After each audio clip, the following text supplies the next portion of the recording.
Hello दोस्तों, motivational tales में आपका स्वागत है। आज की कहानी का टॉपिक है जादू सोच का।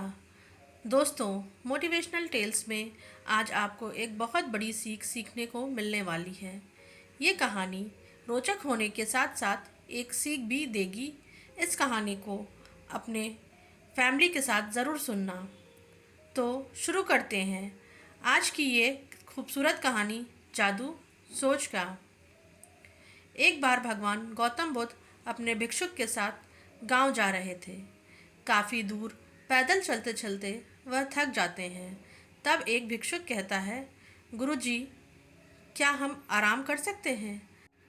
महात्मा बुद्ध जी कहते हैं, वो देखो उस पेड़ के नीचे आराम करते हैं। पेड़ के नीचे आराम करते हुए उनमें से एक भिक्षुक कहता है, गुरु जी, आप हमेशा एक बात कहते थे कि इंसान जैसा सोचता है वह बिल्कुल वैसा ही बन जाता है।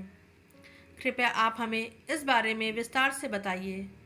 महात्मा गौतम बुद्ध भिक्षुक से कहते हैं, आज मैं तुम्हें एक कहानी सुनाता हूँ। किसी नगर में एक धनी सेठ रहता था। उसके पास बहुत धन था, फिर भी वह पैसे कमाने के बारे में सोचता रहता था। एक दिन उस सेठ के यहाँ उसका एक रिश्तेदार आया। सेठ उसकी खूब खातिरदारी करता है। वे दोनों आपस में बातचीत करते हैं। तब उसका रिश्तेदार कहता है कि सेठ जी, आप ही की तरह एक धनी सेठ था। वह आपसे भी ज़्यादा धनी था। वह हमेशा धन कमाने के बारे में ही सोचता रहता था। सेठ उससे पूछता है, तुम उस सेठ के बारे में था क्यों बोल रहे हो? रिश्तेदार कहता है, मैं था इसलिए बोल रहा हूँ क्योंकि वह सेठ अब जीवित नहीं है, वह मर चुका है। वह सेठ बेचारा धन कमाते कमाते भूल गया था कि मृत्यु भी कोई चीज़ होती है। सेठ उससे पूछता है, क्यों, क्या हुआ? उसके मरने का कुछ तो कारण होगा। रिश्तेदार कहता है, कारण तो कुछ नहीं है, अचानक से बुलावा आ गया था, इसलिए वह मर गया। सेठ कहता है, ऐसे कैसे बुलावा आ गया? कुछ बीमारी होगी तभी मर गया होगा। रिश्तेदार कहता है, बीमारी कुछ नहीं थी, अचानक ही मर गया।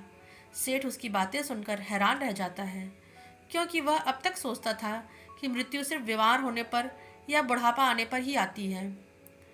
अगले दिन वह रिश्तेदार चला जाता है, लेकिन सेठ के लिए बहुत ही बड़ी समस्या छोड़ जाता है। सेठ सोचता है कि अभी तो वह भी जवान है, किंतु क्या पता उसे भी कभी अचानक मृत्यु आ सकती है।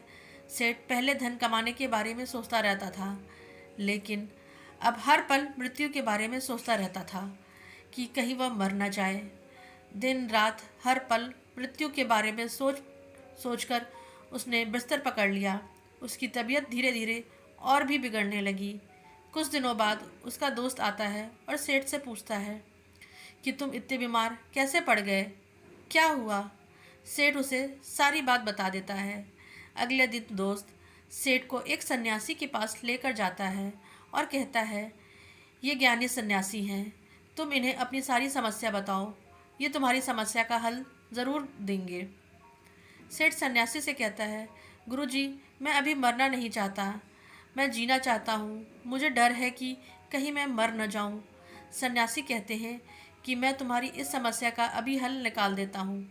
सेठ कहता है, कृपया करके मुझे बताइए। सन्यासी कहते हैं, मैं तुम्हें एक मंत्र देता हूँ। यह मंत्र है, जब तक मुझे मृत्यु नहीं आएगी तब तक मैं जीऊँगा। सन्यासी ने सेठ से कहा कि तुम रोज़ 7 दिनों तक अपने मन में और बाहर इस मंत्र को बोलना और 7 दिनों बाद मेरे पास आना। 7 दिनों बाद सेठ सन्यासी के पास हंसते हुए जाता है और कहता है, गुरुजी धन्यवाद, मैं आपके मंत्र की वजह से ही ठीक हो गया हूँ। अब मुझे मृत्यु का बिल्कुल भी डर नहीं है। दोस्तों, आप ये सोच रहे होंगे कि इस छोटी सी लाइन में ऐसी क्या बात थी जिससे वह ठीक हो गया। तो दोस्तों, हम आपको बताना चाहते हैं कि जब उस सेठ को दूसरे सेठ की मृत्यु के बारे में पता चला तो वह उसी दिन से हर पल मृत्यु के बारे में सोचने लगा था और उसकी तबीयत इतनी बिगड़ गई थी कि वह कभी भी मर सकता था।